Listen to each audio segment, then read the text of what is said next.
दोस्तों सब्सक्राइब कीजिए हमारे YouTube चैनल को और साथ में बेल आइकन को दबाकर ऑल पर क्लिक कीजिए हमारी वीडियो सबसे पहले देखने के लिए।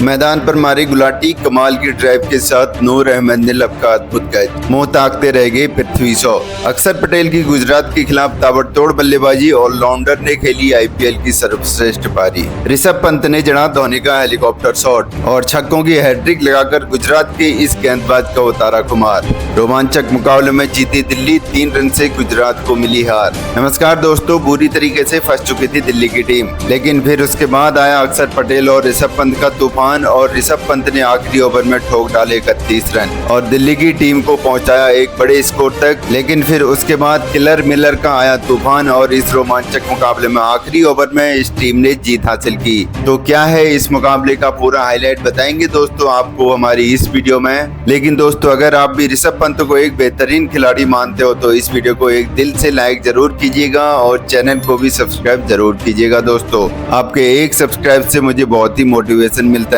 तो दोस्तों आज IPL 2024 का 40वां मुकाबला गुजरात टाइटंस और दिल्ली की टीम के बीच में खेला गया, जहां गुजरात टाइटंस ने टॉस जीतकर पहले गेंदबाजी करने का फैसला किया। वहीं पहले बल्लेबाजी करने उतरी दिल्ली कैपिटल्स की टीम की तरफ से शॉ और जैक फ्रेशर ने पारी की शुरुआत की और जैक फ्रेशर ने आते ही ताबड़तोड़ अंदाज में दिल्ली की टीम को अच्छी शुरुआत दी, लेकिन वह ज्यादा देर क्रीज पर नहीं टिक पाए और केवल 14 गेंदों पर 23 रन बना करके ताबड़तोड़ पारी खेल करके वो आउट हो गए और जिसमें उन्होंने 2 चौके और 2 छक्के लगाए और दिल्ली की टीम को जैक फ्रेशर के रूप में 35 रन के स्कोर पर पहला झटका लगता है और फिर उसके बाद पृथ्वी शॉ का साथ निभाने अक्षर पटेल आते हैं। लेकिन पृथ्वी शॉ भी ज्यादा देर क्रीज पर नहीं टिक पाते हैं और 7 गेंद पर 11 रन बना करके आउट हो जाते हैं और 36 रन के स्कोर पर पृथ्वी के रूप में दिल्ली को दूसरा झटका लगता है। फिर उसके बाद अक्षर पटेल का साथ निभाने साई होप आते हैं और लेकिन इस मुकाबले में साई होप से दिल्ली की टीम को कोई भी होप नजर नहीं आई, क्योंकि वो 6 गेंद पर 5 रन बना करके आउट हो गए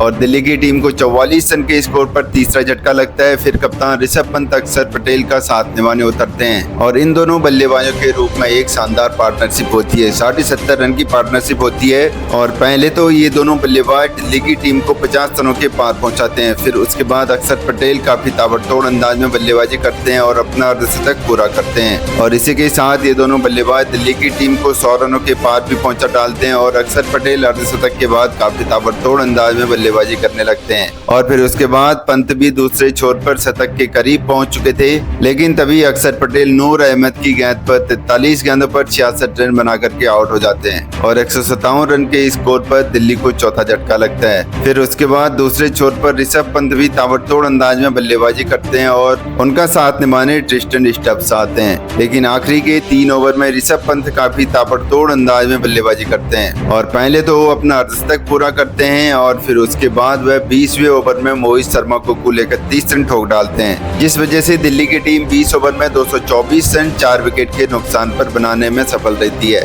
और ऋषभ पंत 43 गेंदों पर 88 रन की पारी नाबाद पारी खेलते हैं और ट्रिस्टन स्टब्स ने भी 7 गेंदों पर 26 रन बनाए। और वहीं गुजरात की टीम की तरफ से संदीप वॉरियर्स ने सबसे ज्यादा 3 विकेट चटकाए और जवाब में 225 रनों का लक्ष्य का पीछा करने उतरी। गुजरात की टीम की तरफ से रिद्धिमान शाह और शुभमन गिल ने पारी की शुरुआत की, लेकिन इस मुकाबले में गुजरात की टीम की शुरुआत बेहद ही खराब रहती है, क्योंकि नॉर्किया आते ही अपने पहले ओवर में शुभमन गिल को 6 रन के स्कोर पर आउट करते हैं और गुजरात को 13 रन के स्कोर पर पहला झटका देते हैं। फिर उसके बाद रिद्धिमान शाह और साई सुदर्शन के बीच में शानदार पार्टनरशिप होती है और साई सुदर्शन आज एक अलग ही अंदाज में बल्लेबाजी कर रहे थे। दूसरे छोर पर रिद्धिमान शाह ने भी शानदार बल्लेबाजी पावर प्ले में की और इन दोनों बल्लेबाजों ने पावर प्ले में गुजरात की टीम को एक अच्छे स्कोर तक पहुंचा डाला था और फिर उसके बाद रिद्धिमान शाह अपने अर्धशतक के करीब पहुंच रहे थे, लेकिन तभी कुलदीप यादव की गेंद पर वह 25 गेंदों पर 39 रन बना करके आउट हो गए और 95 के स्कोर पर गुजरात को दूसरा झटका लगता है। अब यहां से 10 ओवर का मुकाबला और बचा हुआ था,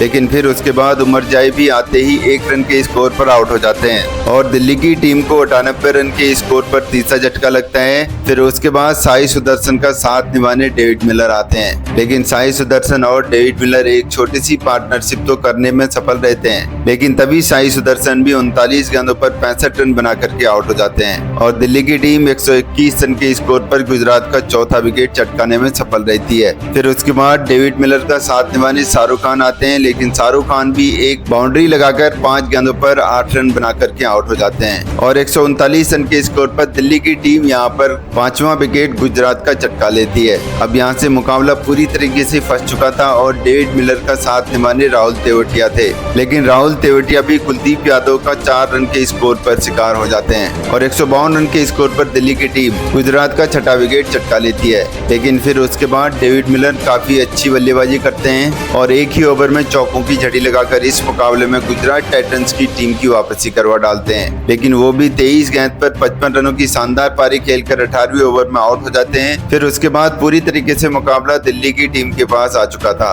क्योंकि यहाँ से 11 गेंदों पर 32 रनों की गुजरात टाइटंस की टीम को जरूरत थी और क्रीज पर राशिद खान और साई किशोर बल्लेबाजी कर रहे थे और अंत में आकर इस रोमांचक मुकाबले में गुजरात टाइटंस की टीम दिल्ली के खिलाफ यह मुकाबला हार गई। तो दोस्तों, ऐसे ही क्रिकेट से जुड़ी सभी ताजा खबरों के लिए चैनल को सब्सक्राइब जरूर कीजिएगा।